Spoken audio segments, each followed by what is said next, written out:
उत्तर प्रदेश का लोकसभा चुनाव बहुत सारी पार्टियों के लिए बहुत सारे सबक दे गया, खास तौर से समाजवादी पार्टी और अखिलेश यादव के लिए। विधायकों की क्रॉस वोटिंग, धोखेबाजी, विश्वासघात, ये सब कुछ हुआ और अखिलेश यादव के साथ हुआ। इस घटनाक्रम ने समाजवादी पार्टी का संकट बढ़ा दिया है, क्योंकि उनके लगभग 8 विधायक टूट गए, प्रभावित 10 हुए, एक ने वोट इनवैलिड कर दिया, एक वोट डालने नहीं आया, 2 जेल में थे। तो इन्हीं सब के चलते समाजवादी पार्टी के तीसरे प्रत्याशी आलोक रंजन राज्यसभा का चुनाव हार गए। इस चुनाव ने यूपी के कई सारे सियासी समीकरण बदले हैं और कई नई सारी कहानियां वो लिखने वाला है, उसके संकेत हैं।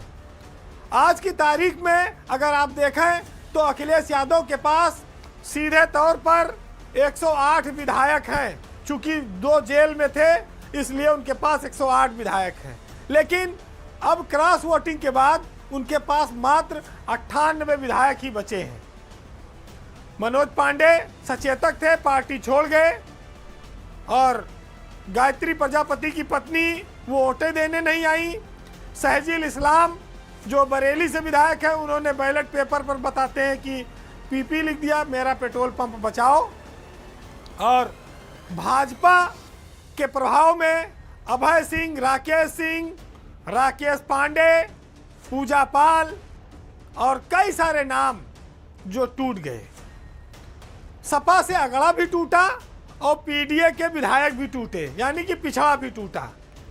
लेकिन जब आप इस हार पर नजर डालेंगे कि संजय सेठ कैसे जीते, तो इसकी एक रोचक कहानी है। कहानी सपा के अंदर है और वो कहानी है पल्लवी पटेल की। जब नामांकन के बाद उन्होंने इस बात का ऐलान किया कि वो सपा के प्रत्याशियों को वोट नहीं देंगी, क्योंकि इसमें पीडीए के प्रत्याशी नहीं हैं। और यहीं पर भाजपा ने भांप लिया कि सपा को तोड़ा जा सकता है। ब्रजेश पाठक, केशव प्रसाद मौर्य, भूपेंद्र चौधरी, ये सब मुख्यमंत्री योगी आदित्यनाथ के नेतृत्व में लग गए रणनीति बनाने में, और तय हुआ कि अगले दिन 8वां प्रत्याशी उतार दिया गया संजय सेठ के रूप में। भाजपा ये समझ गई कि सपा के भीतर मतभेद है। पल्लवी पटेल के उस बयान ने बीजेपी के भीतर उत्साह पैदा कर दिया और यहीं से समाजवादी पार्टी के तीसरे सीट हारने की पटकथा लिख दी गई। भाजपा के पास 8 वोट कम थे जब उसने संजय सेठ को नामांकन कराया, लेकिन आप देखिए कि वो 8 नहीं 10 विधायकों को डामाडोल करके तोड़ ले गए। लोगों ने ये कहा कि ये सब अटैची और थैला का कमाल है, लेकिन जानकार ये बताते हैं, वोट देने वाले विधायक ये कहते हैं कि उन्होंने संजय सेठ को मुफ्त में वोट दिया है, कोई पैसा नहीं लिया है। हालांकि विधायकों की खरीद फरोख्त की बात ऐसे चुनाव में खूब आती है। वैसे अखिलेश यादव को ये बात पता चल गई थी कि उनके कई विधायक भोज में नहीं आए हैं, तो जो नहीं आया वो साफ है कि क्रॉस वोटिंग करेगा, और सवेरे उसी तैयारी से वो निकले थे, क्योंकि यह वक्त हाथ से फिसल चुका था। अब उसमें कुछ किया नहीं जा सकता था, बस यह है कि अपने और पराये की पहचान हो सकती थी। हालांकि समाजवादी लोग गुस्से में उसे गद्दार कहते हैं। तो ये हर चुनाव में होता है, अवसर के हिसाब से होता है। बहुत सारे लोग बहुत सारी मजबूरियों में टूटते हैं। कोई पुलिस के डर से, मुकदमे से टूट जाता है, कोई प्रभाव से टूट जाता है, कोई अपने भविष्य के लिए टूट जाता है।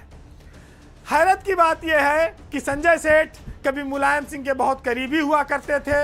राज्यपाल ने उनको एमएलसी बनाने से इनकार कर दिया था, तब मुलायम सिंह ने जिद करके उनको राज्यसभा का इलेक्शन में प्रत्याशी बनाकर राज्यसभा भेज दिया।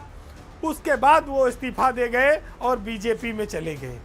आज वही संजय सेठ समाजवादी पार्टी के विधायकों को तोड़ने का कारण बन गए, समाजवादी पार्टी को खत्म करने का कारण बन रहे हैं। उनके विधायकों को उन्होंने तोड़कर अपने लिए राज्यसभा की एक नई सीट हासिल कर ली। ये वक्त की बात है। ये भी एक दुर्भाग्य कहा जाएगा समाजवादी पार्टी और अखिलेश यादव के साथ कि उन्होंने जिसको जिसको अपने साथ लिया उन्हें भरपूर सीटें दी, वो लड़े, वो फले फूले, लेकिन वो बाद में आगे चले गए, अखिलेश यादव को छोड़ गए। चाहे ओपी राजभर हो, वो 4 विधायक पर आए थे, वो 6 विधायक बनकर अब सपा से अलग हो चुके हैं। जयंत चौधरी के पास 0 विधायक थे, उनके 9 विधायक जीते, अब वो सपा को छोड़कर भाजपा के साथ जा चुके हैं।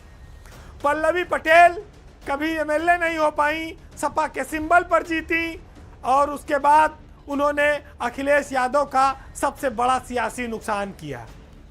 सियासत के ये सब उदाहरण इसलिए दिए जाते हैं कि अतीत की घटनाओं से आप सबक लीजिए और आगे भविष्य में इन गलतियों को न दोहराया जाए।